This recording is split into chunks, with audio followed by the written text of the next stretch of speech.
আপনার শরীরের রোজ কত ক্যালোরি প্রয়োজন হিসেবটা বুঝে নিন।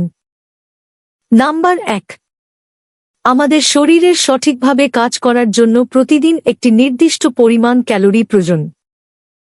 নাম্বার 2, এই পরিমাণ ব্যক্তি থেকে ব্যক্তিতে পরিবর্তিত হয়, তাদের বয়স, লিঙ্গ, ওজন এবং শারীরিক কার্যকলাপের উপর নির্ভর করে। নাম্বার 3, কিন্তু আমরা যদি প্রয়োজনের চেয়ে বেশি ক্যালোরি গ্রহণ করি তাহলে তা আমাদের স্বাস্থ্যের ওপর খারাপ প্রভাব ফেলে। নাম্বার 4, আসুন জেনে নেওয়া যাক আমাদের প্রতিদিন কত ক্যালোরি প্রয়োজন। নাম্বার 5, কম সক্রিয় মহিলাদের শুধুমাত্র দৈনন্দিন কাজ 1800 থেকে 2000 ক্যালোরি প্রয়োজন। নাম্বার 6, পরিমিতভাবে সক্রিয় মহিলাদের হালকা ব্যায়াম 2000 থেকে 2200 ক্যালোরি প্রয়োজন।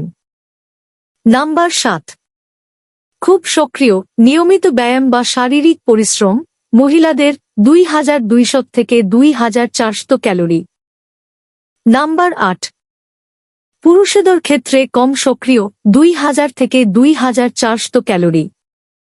নাম্বার 9, পরিমিতভাবে সক্রিয় পুরুষদের 2400 থেকে 2600 ক্যালোরি।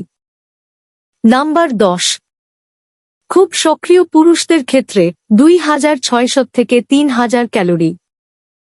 নাম্বার 11, শিশু এবং কিশোরদের ক্যালোরির চাহিদা তাদের বয়স এবং কার্যকলাপের স্তরের উপর নির্ভর করে।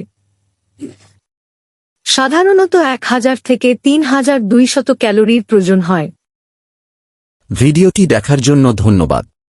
ভিডিওটি ভালো লাগলে লাইক দিয়ে পাশে থাকুন।